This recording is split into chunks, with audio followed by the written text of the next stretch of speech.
35 வருஷமா மக்கள் மனசுல கதை, திரைக்கதை, வசனம், இயக்கம், நடிப்பு அப்படின்னு கலக்கிட்டு இருக்கக்கூடிய ஒரு மாமனிதன். Let's welcome Parthiban sir. எல்லாருக்கும் வணக்கம். இங்க இந்த பட்டாசெல்லாம் வேஸ்ட். உங்களுடைய கைத்தட்டலுக்கு முன்னாடி இங்க கொளுத்துற பட்டாசெல்லாம் வேஸ்ட். இட்லி கடை எனக்கு ஒரு தனி அனுபவம், ஒரு சந்தோஷமான அனுபவம். இந்த ட்ரைலர் பார்த்தீங்கல்ல, அதில் ஹீரோயின் வந்து தனுஷை ஒரு முத்தை கொடுக்குறாங்கல்ல, பார்த்து அது எவ்வளோ சந்தோஷமாக, அது குட்டியாக இருக்கும். அந்த முத்தம் வந்து ரொம்ப குட்டியாக இருக்கும், ஆனால் அது ரொம்ப சந்தோஷமாக இருக்கும். அந்த மாதிரி இந்த படத்துக்குள்ளே அந்த முத்தம் மாதிரி நான் ரொம்ப சின்னதாக இருந்தால் கூட எனக்கு ரொம்ப சந்தோஷம். தனுஷ் சார் மேலே வரும்போதே சொன்னார், கொஞ்சம் பார்த்து பேசுங்க சார், கொஞ்சம் நம்மளை மாட்டி விட்றாதீங்க, கொஞ்சம் நம்மளை மாட்டி விட்றாதீங்க அப்படின்னாரு. எனக்கு தெரிஞ்சு இந்த ரொமான்ஸ் இருக்கு இல்லையா, அந்த ரொமான்ஸ் தான் பெரிய ஹீரோயிசம். மக்கள் திலகம் எம்ஜிஆரை பார்த்தோம்னா அவர் என்னதான் ஆக்ஷன், மக்களுக்கு நல்லது என்ன சொன்னால் கூட அவருடைய ரொமான்ஸ் வந்து ரொம்ப பிரமாதமான ஒரு விஷயமா இருக்கும். அந்த மாதிரி தனுஷ்கிட்ட நான் ரொம்ப ரசிக்கிறது அவருடைய மறைமுகமான, வெளியில் சொல்ல முடியாத அந்த சந்தோஷமான ரொமான்ஸ். அதை நான் உண்மையிலே ரொம்ப ரசிக்கிறேன், அதை நான் சொல்லணும்னு ஆசைப்பட்றேன், அவ்வளோதான். மற்றபடி நீங்கள் அந்த ப்ரொமோவில் பார்த்துருப்பீங்க, நான் அவரை பற்றி சொன்னது. நான் நிறைய டைரக்டர்ஸ்ட்டை ஒர்க் பண்ணியிருக்கேன். இந்த 35 வருஷத்தில் நிறைய டைரக்டர்ஸ்ட்டை ஒர்க் பண்ணியிருக்கேன்.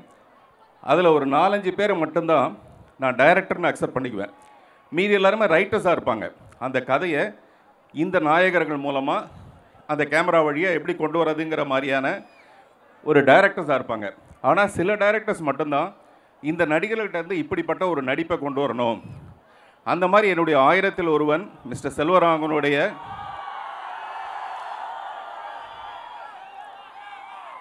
அவர்கிட்ட நான் வந்து ஒரு முழுமையான டைரக்டரை பார்த்து நான் ரசித்தேன். அதுக்கு அடுத்தபடியாக அவர் வீட்டிலேருந்தே மறுபடியும் இன்னொரு சிங்கக்குட்டி. நான் லாஸ்ட் டைம் அந்த சென்னையில் நடந்த ஃபங்க்ஷனில் நான் பேசும்போது சொன்னேன், தனுஷ் வந்து வந்த உடனே என் தலையில் கை வச்சாருன்ட்டு. அதை நான் வந்து ரொம்ப செல்லமாக, அதாவது என்னென்னா அவர் மேடையில் பேசும்போது சொன்னார், பார்த்திபன்னா எல்லாத்தையும் வித்தியாசமாக செய்கிறீங்க இல்லையா, அதனால் நானும் வந்து இந்த பார்த்திபனை இன்னும் கொஞ்சம் வித்தியாசமாக காட்டணும்னு ஆசைப்பட்டேன்னு. அதை நான் ரொம்ப ரசித்தேன். தலையில் கை வச்சதை ரசித்தேன், டைலாக் இப்படி தான் பேசணும்னு சொன்னதை ரசித்தேன். முழுமையாக கிட்டத்தட்ட ஒரு 5-6 நாள் மட்டும்தான் அந்த ஷூட்டிங் இருந்தது.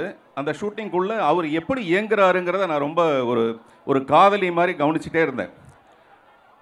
ஸோ ரொம்ப ரொம்ப சந்தோஷம், ரொம்ப திருப்தி அவரோட பணிபுரிந்த இந்த படம். இன்னும் நிறைய பேசுகிறதுக்கு இருக்குது அவரை பற்றி. சத்யராஜ் சார் இந்த படத்தில் ஆக்ட் பண்ணியிருக்காரு. நடிகர்கள் வந்து வாழ்க்கையில் கொஞ்ச நாளைக்கு மட்டும்தான் உச்சத்தில் இருக்காங்க. அதுக்கப்புறம் ஒரு ஸ்டேஜுக்கு அப்புறமேல அவங்களுடைய நிலை மாறிடுது. இன்றைக்கி ஃப்ளைட்டில் நான் அவரோட வரும்போது சொன்னேன், ஒரு மிகப்பெரிய ஸ்டார் ரஜினி சாரை விட அவர் தான் பெரிய ஒரு ஸ்டைல், அந்த மாதிரி இருந்த ஒரு மனிதர். நான் நடித்த ஒரு படத்தில் ஒரு கேரக்டர் ஆர்டிஸ்ட்டாக வரும்போது எனக்கு கேரவன் கொடுத்துருந்தாங்க. அவரை கேரவன் இல்லாமல் ஒரு சேர் போட்டு உட்கார வச்சுருந்தாங்க. நான் அவரை பார்த்துட்டு பதறி போய், சார் நீங்கள் வாங்க சார், என்னுடைய கேரவனை வந்து உட்காருங்கன்னு சொல்லிவிட்டு அவரை உட்கார வச்சேன். இந்த விஷயத்தை சத்யராஜ் சார்கிட்ட சொல்லும்போது சத்யராஜ் சார் சொன்னார், அப்படி ஒரு நிலைமை வந்ததுன்னா சினிமாவே வேணாம் போங்கடான்னு போயிடுவேன் நான் அப்படின்னாரு. ஆனால் நான் சத்யராஜ் சார்கிட்ட உங்கள் எல்லோரும் முன்னாடி சொல்லிக்கிறேன், அவருடைய வாழ்நாளுடைய கடைசி நாள் வரைக்கும் அவர் பெரிய ஸ்டாராக மட்டுமே இருப்பாரே தவிர அவருக்கு அடுத்த நிலைன்னு ஒரு நிலை வரத்துக்கான வாய்ப்பே கிடையாது. கோயம்புத்தூர்காரவங்களாம் சேர்ந்து இருந்துட்டா கை தட்டலாங்களே, அவரும் கோயம்புத்தூர் தானே. நான் வந்து சத்யராஜ் சாரை வந்து அவசரக்காரின்னு ஒரு படத்தில் நான் ஜூனியர் ஆர்டிஸ்ட்டு, பட் அவர் வில்லன். அப்போ எப்படி இருந்தாரோ அதே மாதிரி தான் இப்போ என்கிட்ட பழகுறாரு. அதாவது இப்போ என்கிட்ட பழகிறது பெரிய விஷயம் இல்லை, அப்போவே என்கிட்ட இப்போ இருக்கிற மாதிரி அப்போ பழகினார். அப்படின்னா அப்படி ஒரு நட்புக்கு மரியாதை கொடுக்குற ஒரு நல்ல மனிதர் அவர் இந்த படத்தில் நடிச்சிருக்காரு. அவரோட சேர்ந்து நான் நடிச்சிருக்கேன்.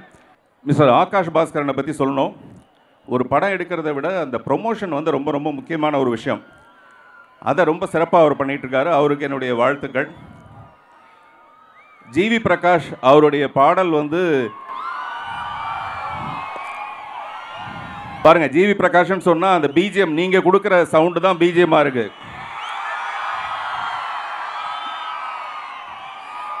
அவருடைய பிஜிஎம் பிரமாதமாக இருக்கும்னு சொல்லணும்னு பார்த்தா அவருக்கு பெயருக்கு பின்னாடி நீங்கள் கொடுக்குற பிஜிஎம் ரொம்ப நல்லா இருக்கு.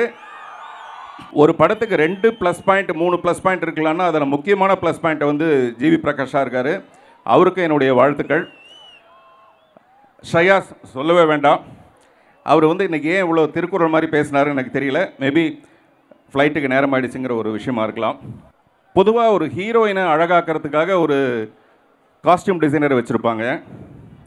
ஆனால் ஒரு ஹீரோயின் மாதிரி அழகாக இருக்கிற ஒரு காஸ்டியூம் டிசைனரை வச்சுருக்கிறது இந்தியாவிலே இந்த கம்பெனியில் மட்டும்தான். காவியா, கிரண் கௌஷிக், பிரசன்னா, இப்படி ஒவ்வொருத்தர் பேராக சொல்லிகிட்டே போகலாம். ஜாக்கி, குறிப்பாக அசிஸ்டன்ட் டைரக்டர்ஸ் எல்லாருமே இந்த படத்தில் மிக சிறப்பாக ஒர்க் பண்ணியிருக்காங்க. நான் ஏதாவது பெயர்களை விட்டு போயிருக்கலாம், கொஞ்ச நேரம் ஞாபகப்படுத்தி நான் சொல்கிறேன். எனக்கு ஏதோ கேள்விகள் வச்சுருக்கீங்களா? வந்தோடனே அப்படியே மடமடமடன்னு நீங்களே வந்து பேசிட்டீங்க. நாங்க கேட்கணும்னு கூட நீங்களே வந்து கேட்டீங்க. 2-3 கேள்விலாம் கூட நீங்களே ஆன்சர் பேப்பர் அவுட் பண்ணிட்டீங்க. அப்புறம் क्वेश्चन பேப்பர் வீணா போயிடுச்சு. ஆனா ஒரு விஷயம் இருக்கு, நீங்க எந்த ஒரு விஷயம் பேசினாலுமே அவ்வளோ அழகா ஹைக்கூ கவிதையை வந்து ரிப்ளை பண்ணுவீங்க. அது எல்லாருமே ரசிப்பாங்க, நானும் ரொம்ப ரொம்ப ரசிப்பேன். ஸோ இந்த ஒரு மேடையில் கோவை மக்களுக்காக நாங்கள் ஒரு சில விஷயங்கள் சொல்கிறோம். அது உங்களோட ஸ்டைலில் உங்களோட ஹைக்கூ கவிதையா நீங்கள் வந்து ஹைக்கூ கவிதைனாலே அது பார்த்திபன் சார் தான் அப்படின்னு எங்கள் எல்லாருக்குமே தெரியும் சார். அதனால வந்து ஒரு டாபிக் சொல்லுங்க சார். அதில் ஒரு சின்னதாக முதல்ல வந்து ஃப்ரெண்ட்ஷிப், ரெண்டாவது ஃப்ரெண்ட்ஷிப், அடுத்தது கேளுங்க சார். ஃபர்ஸ்ட் அப்ப நான் கேக்குறேன் சார். காதல் சார். தெரியுதா இப்போ நான் எதுக்காக ஃப்ரெண்ட்ஷிப் அவாய்ட் பண்ணேன்னு தெரியுதா? காதலுக்கு அப்புறம் தான் சார் ஃப்ரெண்ட்ஷிப். காதலுக்கு அப்புறம் தான் ஃப்ரெண்ட்ஷிப். ஏன்னா பிரேக்கப் பண்ணனும் இங்கே தான் வரணும்.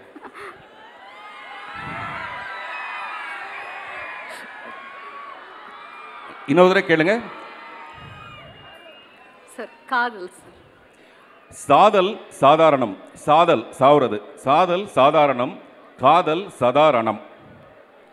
புரியுதா? Correct sir. ரணம் தான் சார். இங்க நிறைய பேருக்கு ரணம் தான் அது. Next friendship sir. ஃப்ரெண்ட்ஷிப் அப்புறம் வரலாம். அடுத்தது ஐயோ அவனுக்கு அவாய்ட் பண்றதே நம்ம வேலையா போச்சு சார்.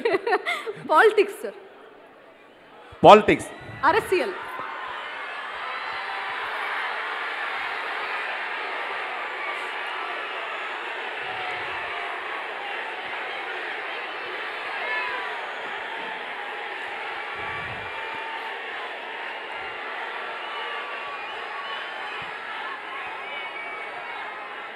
பாத்தீங்களா சார், பாலிடிக்ஸ்ல பெரிய எதிர்பார்ப்பு இருக்கு சார். நான் சொல்றேன், நீங்க நினைக்கிறதா சொல்றேன்.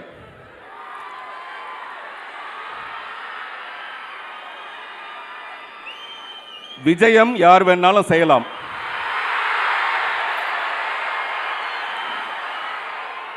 விஜயம் யார் வேணாலும் செய்யலாம். ஜெயம் உங்க கையில தான் இருக்கு.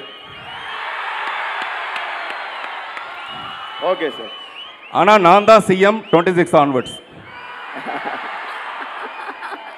சார் இப்பயாச்சும் அந்த ஃப்ரெண்ட்ஷிப்க்கு வரலாமா சார்? அப்புறம் தான். Okay sir. அப்ப மொத்தமும் நானே கேக்குறேன் சார். இட்லி கடை சார். இட்லி கடை. ஆமா. இட்லி கடை. இட்லிக்கு தினுசு தினுசா செய்வாங்க சட்னி. இட்லிக்கு தினுசு தினுசா செய்வாங்க சட்னி. இட்லி கடைக்கு தனுசு தனுசு தனுசு மட்டுமே இனி. ஓகே. இப்போ sir Kovai sir. Kovai sir. Kovai. கோவைக்கு ஒரு ஹைக்கூ சொல்லுங்க சார். ஆடவருக்கு பிடித்தது பாவை, ஆடவருக்கு பிடித்தது பாவை, அனைவருக்கும் பிடித்தது கோவை. ஆடா ஆடா ஆடா ஆடா. அருமை அருமை. இப்போ நம்மளோட தனுஷ் சார்.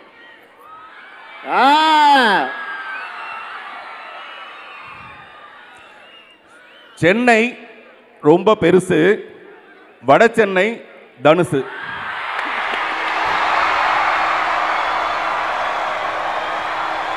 சார் ஃப்ரெண்ட்ஷிப் இல்ல சார், என் ஃப்ரெண்ட் மாதிரியே கடைசி வரைக்கும் அதை அவாய்ட் பண்றீங்கன்னு நினைச்சேன் சார். ஃப்ரெண்ட்ஷிப் இப்போ தனுஷ் சார் மேலே வச்சிருக்காங்க இல்லையா இந்த ரசிகர்கள், அதுதான் ஃப்ரெண்ட்ஷிப். இது டைட்டானிக் மாதிரி கவிழாத ஒரு ஷிப் இது. ஆஹா. வேற ஏதாவது கேட்கணுமா? Super sir. Thank you sir. Thank you so much sir. உண்மையிலேயே இந்த படத்தோட வெற்றி விழால மறுபடியும் உங்களோட வந்து கலந்துக்கணும்னு ஆசைப்படுறேன். நன்றி, வணக்கம். நன்றி நன்றி. பார்த்திபன் சாருக்கு ஒரு மிகப்பெரிய கைதட்டல். Come on boys.